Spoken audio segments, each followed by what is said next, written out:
Art of Advisory. My name is Kirk Bowman from Art of Value. With me is Hector Garcia from QuickBooks Accounting. And we're excited to be here. This is the first one of these shows. They're going to be kind of informal. We originally decided we were going to do a podcast and do interviews. And then after we did probably the first 3 or 4, we said, you know what? We want to change the format. We want to make it a little more informal, something we can do every week, something that'll be easier to interact with the audience. And so here we are, live on Facebook, hopefully maybe in the future on YouTube and some other channels. But we're excited to be here. So Hector, I know you had a topic for me. So what is it? What are we talking about this week? Hey, Kirk. So likewise, I'm very excited to start our new endeavor, live Facebook Live podcast called The Art of Advisory. And let's start, Kirk, with your first journey into advisory or consulting services. So tell us about your first time that you went from doing the type of work that you normally did, that you charge by the hour or piecemeal, to something that was a little bit more broad and open, and clients were specifically hiring you for your experience and your capacity to give advice and consulting services along the project. And also feel free to kind of explain your technical background and what you used to do and what you were doing now. Well, I guess if I look back, I've always been doing some sort of advisory or consulting work, although I didn't know that at the time. In fact, there was a time where I didn't even want to call myself a consultant, because one of the early definitions I heard of consulting was basically somebody who thinks they know a lot and doesn't have a job, or is unemployed. And so I kind of resented that. It took me several years to really get to the point where I would say, yes, I'm a consultant. I'm proud of that. I see that as a profession that is very worthy, even though we don't have certification or credentials like doctors or accountants or lawyers. So I've been doing it for years, but I would say, it's been just in the last decade or so where I really began to realize that that's what I was doing and realized that was the value. One of the concepts that really started my journey toward the idea that advisory was more valuable, that advisory was probably the most valuable thing that I can offer, was something called the smile curve. And I forget the original source of it. I'll have to look that up and attribute that later. However, it kind of basically, if you just picture a U, if you were to take it, for example, for software development, okay?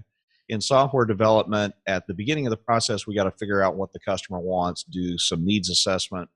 Then we go along the way, we code some stuff, we test it, and then at the end, it goes live. And so if we were to take that smile curve, we would put the initial needs assessment, figuring out what it is that what problem it is we're going to solve and how we're going to solve it and so forth. That would be up at one top end of the U. The coding to actually build it would be down at the bottom, and then going live would be back up here. And the idea is that the two ends of the U are where we provide the most value, and the bottom is where we provide the least value. And what's interesting is if you're billing by the hour, yes, there is a point to the story. I'm getting to it. At the bottom of the U is where we typically invest the most effort, the most time, if we're tracking hourly.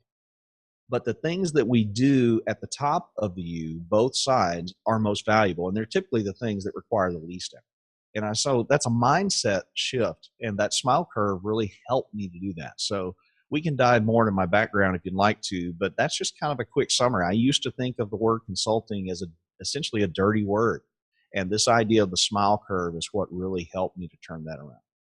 Sure, and so under that same theme, I've always wanted, as a little kid, I always wanted to be a consultant. Let me explain to you what I mean by that, and maybe we'll kind of close full circle on your comments there. When I was very young, I asked my dad, hey, I'm trying to figure out what I want to do for a living. And then my dad asked me, well, what are you good at? And I said, well, I'm I guess I'm kind of good at numbers. He's like, well, you can be an engineer or an accountant. I was like, no, that sounds like a lot of work. He's like, well, what else are you good at? He's like, well, I'm good at talking. He's like, well, then you could be a politician or a lawyer. And I was like, no, that doesn't sound sexy enough. And then we're kind of, we're going back and forth and all that stuff. And at the end, my one thing that I love doing that I told my dad is I like to problem solve, and I like for someone to pay for me thinking. And then he actually, went back in his chair and goes, well, then, it's settled. What you need to do is you need to become a consultant.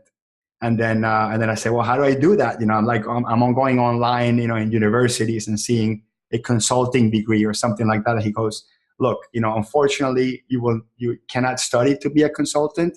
You will naturally become one, and the consultant will become you as you become a subject matter expert. And that's not something I really never understood. And he says, for now, just pick something, do it really well, and trust me, will come in naturally.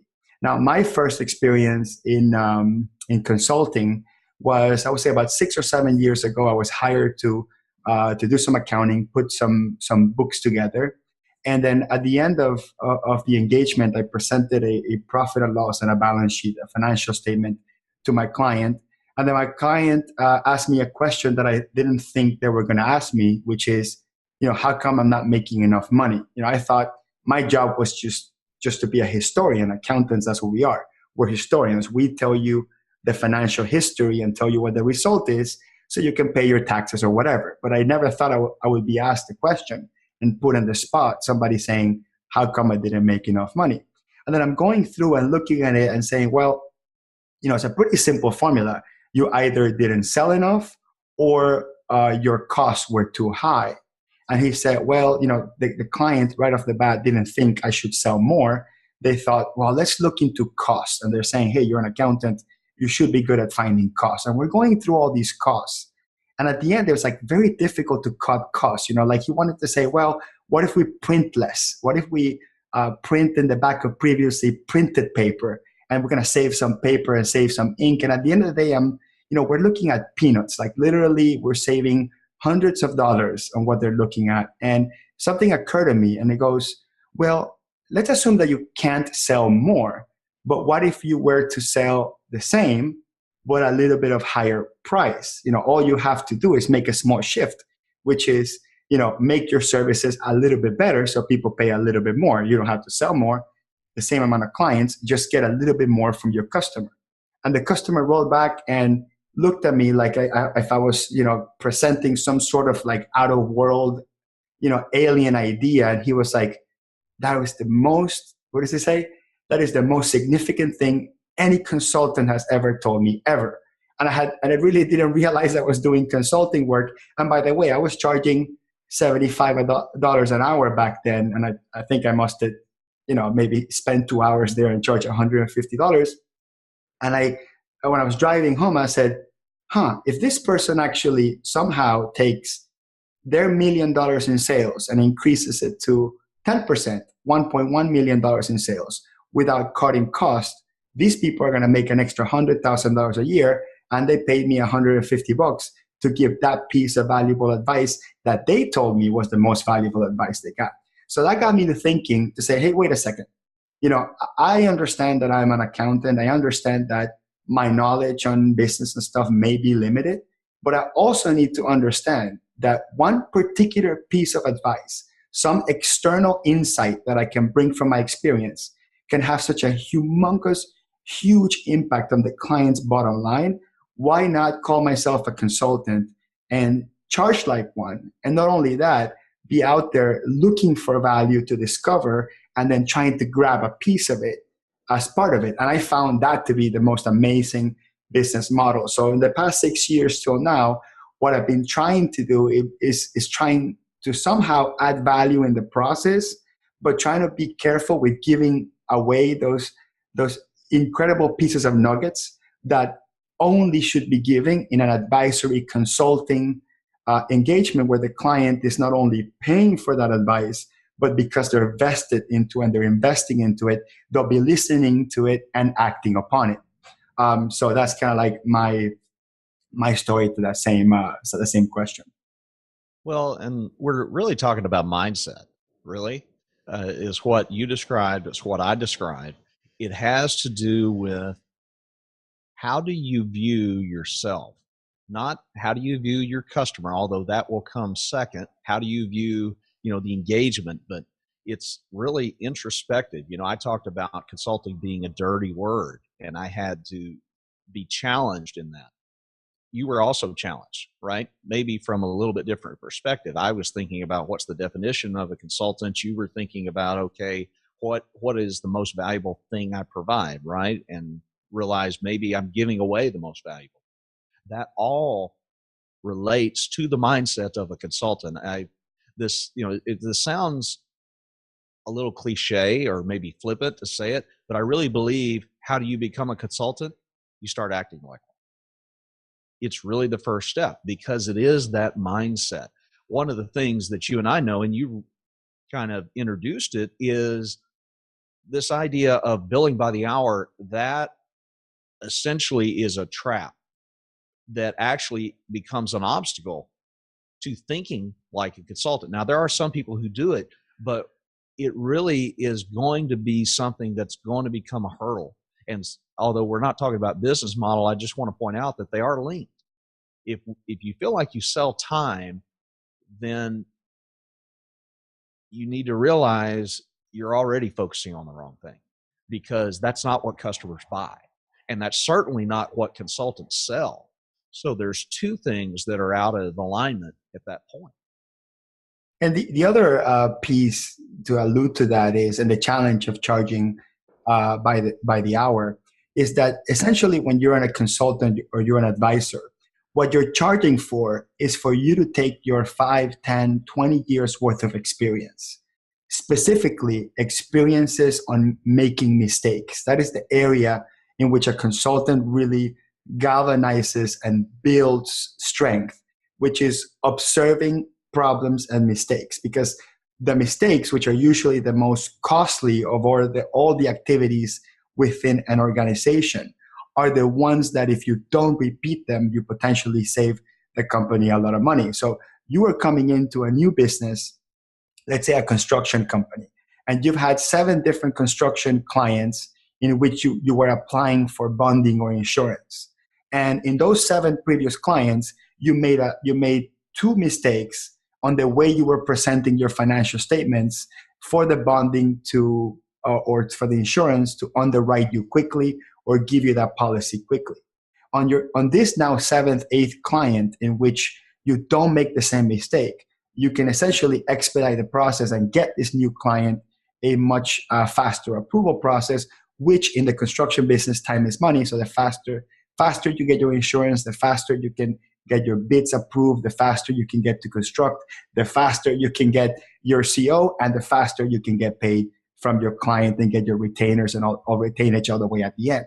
So there's basically a humongous domino effect for taking previous experience in mistake making, applying them to your current consulting engagement to avoid not making that mistake. That's essentially what you're bringing to your client. And then somehow, charging for an hour or two, it's just extremely unfair. And, to plug your podcast real quick, your Kirk Bowman's my co-host, his podcast is called Art of Value. And that's not a web-based podcast. That's just a straight audio podcast. And this is sort of a little bit of a spin-off of Art of Value with a little bit of my sort of advisory and accounting experience, and in a video setting. And one of the most important, valuable things I've learned from your podcast, Kirk, it's one of your guests. His name is, that's escaping me, is Tim Williams. And he runs, or used to run, a big ad agency 10, 15 years ago. And they were hired by the city of Las Vegas to come up with the slogan of the city. Now, the slogan of Las Vegas is, what happens here stays here, or what happens in Vegas stays in Vegas. And as insignificant as that may be, that is quite possibly one of the best, in my opinion, best slogans in the history of any city ever. As a matter of fact, you have other cities like New York City, the city that never sleeps, and maybe other ones. I don't know. I don't know. I only know two: New York City and the city of Vegas. But there has never been a slogan that I've heard of that explains the entire experience and the reasons why you should travel to Las Vegas. And that is quite possibly, in 99% of the cases, the single compelling reason why anyone travels to Las Vegas is because of the enduring message of that slogan. But one of the interesting things is when you asked Tim Williams, by the way, did you charge that by the hour? And he said, yes. You know, and that's one of the funniest, most interesting things I ever heard. Because here you are adding billions of dollars to the economy of the ecosystem of Las Vegas by simply coming up with an amazing slogan, and you're charging, even if it was charging $1,000 an hour. You know, how many hours does it come up with a great slogan? You know, you got 6 people working on it. Let's assume 6 people working on it for 3 days straight. Maybe you charge $50,000 based on hourly work, which sounds like a big, attractive dollar amount. Still, you added billions of dollars to the economy of the city with a single slogan. So that's one of the things that is, to me, the epitome of consulting and advisory, is taking your experience, what you bring to the table, and charge based on the value you can bring over. And I know, Kirk, you know, value pricing is a very important topic to you, and we'll be talking about value pricing during this podcast as well. True. So we will be addressing the business model side of it, but today I like the fact that we kind of settled on mindset, and then you brought up another kind of what I would call a building block of mindset, which is experience, right? You called it mistakes, and language is important. I think the words we use matter, and so while I love the concept of that and I agree with it, I choose to use the word experience because, well, experience by definition requires that you've had some success and some failure, you know, that you've had some challenges to overcome. But that is one of the most valuable things as a consultant. I said, if you want to be a consultant, act like one, and that's true. I also would add that you need to have some experience under your belt. I think very few young college graduates can walk out of college as a consultant. Every once in a while, there's one that's kind of just a genius, right? Almost an idiot savant who could do it. But most of us require some experience, and the experience is really our way of looking at the world. And it's looking at the world in general, but also looking at the world from our unique perspective as an expert. So that experience really is important. I'm much more valuable as a consultant now after I've had 25 years experience in the software development area. In fact, now based on that experience, I'm able to branch out, and actually I'm now a consultant to accountants, but I'm not an accountant. I'm not a CPA. I've never had a bookkeeping practice, but I can consult with them on business model around value pricing because I've done that in the software industry. And because I've done it for so long, probably almost a decade now, that experience transfers. And I'm very confident speaking out of that because I've had some experience, not only in my own business, but I've actually seen the impact that my consulting has had on people in a totally different industry. And that brings me to something else I want to draw to is I think as a consultant, part of the mindset is we think everything we have to say is going to be brilliant. Not necessarily. We're going to say a lot of things, and we're going to say some things that are not right. We got to get comfortable putting our thoughts out there and realize that what's valuable may be different from customer to customer. So in one sense, yes, you want to have an area of expertise where you have repeatable results, where you consistently been able to help certain. But the exact way you help somebody, the exact thing that rings true with each customer within that area of expertise is going to vary. For example, I was talking with somebody recently who was in a situation to sell a business. And so I was actually talking with this individual around the idea of value, but it was the idea of, okay, not how do you value the business, but what is the company that's looking to purchase the business really interested in? How do you have a value conversation with them to understand what they want out of this deal? And then how do you structure the terms of the deal in a way that would actually give them choices? So applying the idea of value pricing to something that, even in a little bit outside the accounting space or the software space. So my point is really, number one, it comes from experience. Number two, you're not going to get everything right. And number three, the exact experience that you contribute to different individuals is going to vary, and you're going to be surprised, and it's okay to be surprised. You just got to realize, yes, you bring a tremendous amount to the table, and it's your confidence in what you bring to the table that allows you to help the customer. It's not one specific piece of advice that you get paid to repeat over and over and over. Yeah, and I like to second the whole concept of experience. I was just talking to someone this morning. I have a cousin that just graduated. Top of her class, 22 years old. Obviously, difficult to find a job just because you're 22, you have no experience, and the job description required 2 years of experience. And I was just talking to her mom, and she's like, Hector, you know how it works, right? You need 2 years of experience in order to get the job, but then you need the job in order to get the experience. So it's like the chicken before the egg sort of thing. And I was thinking about that this morning, and I was thinking about also what you were saying just now with experience. Now, one of my biggest fears when I first started with consulting is, hey, look, I got zero gray hair, and gray hair is visually that where most people sort of connect, experience with. It's like, hey, you have to be old and have great hair in order to have experience. And I was always afraid that, hey, people are not going to take me serious if I'm not carrying around gray hair. So you know what I did? I started a YouTube channel, and I shared every single thing that I could possibly think of that I know. I share stuff in Facebook Live. I share stuff in YouTube. And you have your podcast and you share. And there's no business model behind, spending 10 to 20% of my time studying and sharing. It's most of the time it's difficult to get your quote unquote return on investment.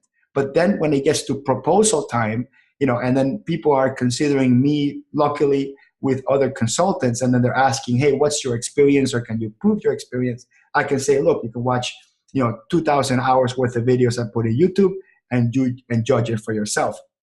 So it's a message I want to give to young professionals out there, that are worried about this chicken egg situation where, hey, I can't get the job because I don't have experience. Look, if you're talented, you have, in the year 2018, you have a platform to share your talent, whether it's, posting videos on pictures on Instagram, if you do something with artistry or with your hands or graphic design, or if you do anything with consulting, do videos, read books out loud, interpret books, recommend books, talk to your customers, do free internships, document what you're learning, write about it. You do have a platform to show off your talent. Experience is experience, right? Someone told me 9 years ago something that was very wise, and I thought it was pretty stupid then, but then I realized how wise it was. I was just getting started, and I told, this is another accountant, that I was telling them, hey, teach me auditing, teach me valuation, teach me this. And he said, Hector, hold your horses. 10 years takes 10 years. And I was like, that sounds like the most dumb, obvious thing you can. And at the moment, it pretty much went over my head. But now that I'm in the 9-year mark, and I'm hiring new people that have less than 2 years of experience, and I noticed the gap, just the gap on the capacity to act and react to situations, you realize that it's absolutely true. 10 years takes 10 years. Now, I don't want to discourage anyone that's on their second, third, or fourth year of their experience. There's ways you can accelerate that experience. I would say an average human being's 10 years may not be the same as my 10 years. Like I could possibly do, somebody's 10 years in 7 years because I create more content, or I work harder, or I work longer hours. So all I'm saying is, you can hustle, you can work really hard, you can share what you know, and you can become an advisory. You can become an advisory simply by becoming a subject matter expert in one narrow topic. And once you share and share and share, I think people will come to you with or without gray hair. So thank you for pointing out that I have gray hair in my beard. You were at least kind enough to mention I don't have any hair on top of my head, but that's kind of obvious. So let me speak to that because I can, since I have gray hair, I can speak to that idea, and I understand where you're coming from. You're really challenging, exploring the idea of how much experience do you need to have, or do you need to have experience? And I would say, do you need to have, if somebody were to say, do I need to have experience to be a consultant? I would say yes and no. And you're kind of like, okay, can you stand on one side of the fence, please? Can you give me a straight answer? Let me explain both answers. Yes, you need to have some experience. You need to have a well to draw from. Now, there are multiple ways to develop that well. We talked a minute ago about, drawing from experience with other customers. You mentioned another one that I think is a really good one, is beginning to share your expertise. Whether it's a shallow bucket or a deep bucket that you have, one way you build your expertise is by sharing your expertise. You've heard the cliche, if you really want to learn something, teach it. Well, that's what sharing your expertise does, whether it's through writing on a blog, sharing with an email list, in a Facebook group, doing a podcast, doing live video, do recorded video. There's multiple ways, even a book. All of those things challenge you because you have to think. You have to think deeper. You have to think in different ways. You have to look at things from a different perspective in order to be able to share, because you've got to keep it fresh. You've got to keep it entertaining. And so it challenges you. You actually develop expertise by sharing expertise. It's kind of weird, but by giving it away, what you receive back is more. You receive more expertise. So that is one way. Obviously, working with clients is another way. One of the things that I also want to point out on the no side is that it gets back to that mindset. And somebody, who's been with us since the beginning probably realizes we keep coming back to this theme. That's because it's so important. So on the idea of mindset, no, you don't have to have experience. You need to be able to act like you have experience, whether you have it or not. Now, ideally, you will have some experience, but you'll also have self-awareness of, okay, but here's where I need more. And you always want to go deeper. And what I hear other experts, you mentioned Tim Williams, there are others out there like David C. Baker has written a book that I'm currently reading. He's a consultant in the accounting, not in the accounting space, the advertising space also. There's a guy, Philip Morgan, who's from the software space. All of them talk about, as you develop expertise, as you become more specialized, as you, to use the phrase, niche down, as you narrow your focus, you're going to develop greater expertise. And so as your career grows, what you want to imagine is, we always talk, about a sales funnel being like this. Well, turn the funnel upside down. What you want to do is, as you're moving up in your career, you're going narrower. And so you're moving essentially up an upside down funnel. I guess I could have done the analogy down, but I want to point out that as you move further up the funnel, as it gets narrower, your trajectory is actually increasing. It's going up simply because you are becoming that go-to person you mentioned. And that is by going deeper, going much deeper. Now, it's okay to branch out. One of the things I love about this format is it's going to give you and I the chance to talk about some things that you're an expert in, and I'll get to weigh in on that, and vice versa. And so I'm going to, be able to grow and develop there. And so will you. And that's one of the reasons I'm glad we're not two software developers or two accountants or two of the same. I'm glad we're coming from different worlds, because we're going to be able to add perspectives not only to the audience, but to each other. And so, yeah, that question of, do I need experience? Well, yes, you need to share your experience or have some business experience, but no, you don't need experience, but you need to act like you do have. I could be a politician. Yeah, I would vote for you. I would definitely do it. Okay, Kirk. So we're here for about 30 minutes or so. Let's talk about, for the folks that like this content, let's talk about here in a sort of in a public matter what our plans is for this live webinar, well, not webinar, but webinar / podcast / webcast. So some of the ideas that we've talked is on the Tuesdays that we can't, for whatever reason, get together, we have some pre-recorded episodes that you and I will do, and with some guests. We've had like 6 or 7 guests come and record with us, so we're going to use those on the weeks that we can't. We also are going to invite extra guests. We have a list of people we have invited, and we're still accepting folks that want to come in and make this 3 of us or 4 of us in the discussion. All you have to do is look me up on Facebook and DM me directly if you're part of my contacts, or look up Kirk in Facebook and DM him if you're part of his contacts, and just kind of talk to us about your specialty in advisory and consulting, and why you would bring a good value to this discussion. So that's kind of like the format. We probably want to go between 30 minutes and an hour. I would say try to avoid going above the hour, so the folks in the East Coast can have lunch with us, I guess, and the folks in the West Coast can wake up and have breakfast with us. That was kind of the idea. Kirk, what are the ideas you have for this podcast/webcast? Yeah, I think we just call it a show, right? It's the Art of Advisory show. It's video, it's audio, but the unique perspective on this is we decided to make it live.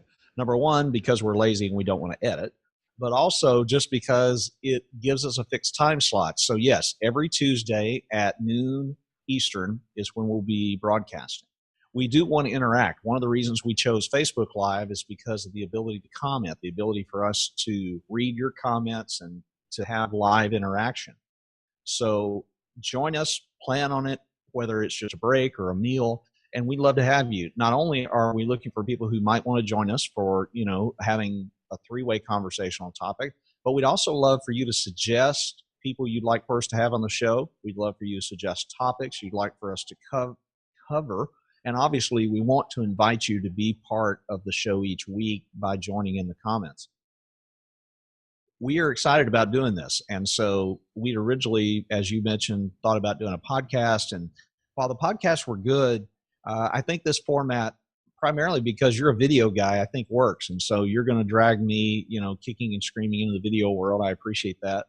And so we're excited about it. It's fresh perspective, the art of advisory, and we're just focusing on how do you be a consultant. We're going to bring a lot of what we've learned, but also we want to involve some other people in the conversation, whether as a guest or as somebody as the audience. So appreciate you being there. And anything else you'd add as we wrap it up, just on kind of this introduction to consulting?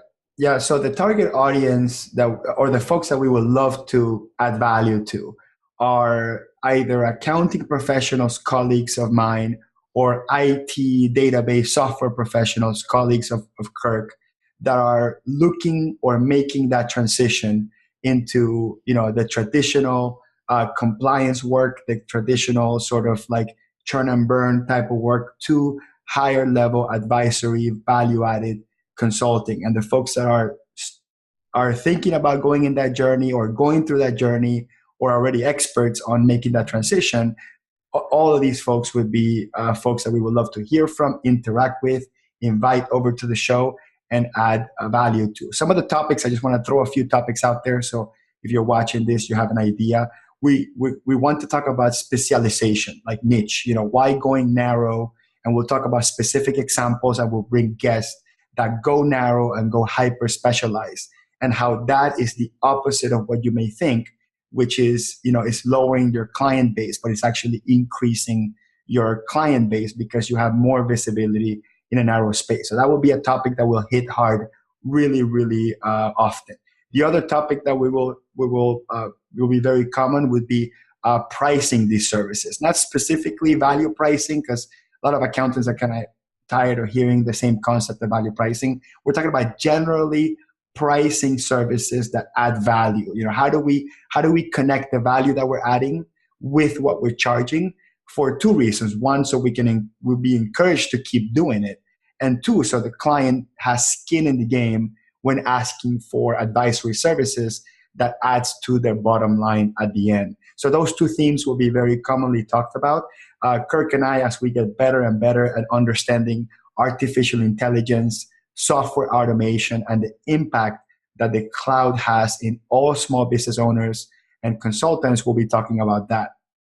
I don't think we'll ever get deep into a specific software or do a software demo. Maybe we'll talk about maybe some certain softwares that we like, cloud-based applications that existentially change the way people operate their businesses. That topic's also open. We'll definitely talk about what Kirk talked about earlier, the value conversation. So we'll allude to what are the best questions to ask, and follow-up questions in specific consulting advisory situations that will prompt the best information from your client in order to provide really, really good and impactful advisory and consulting services. And there will be other topics as well.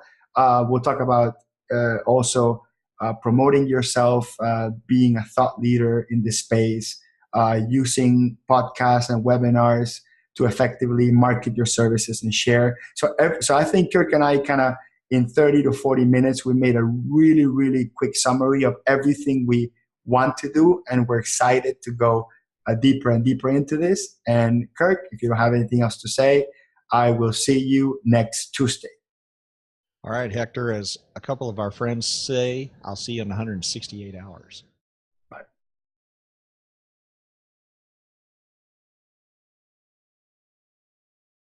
Done. That was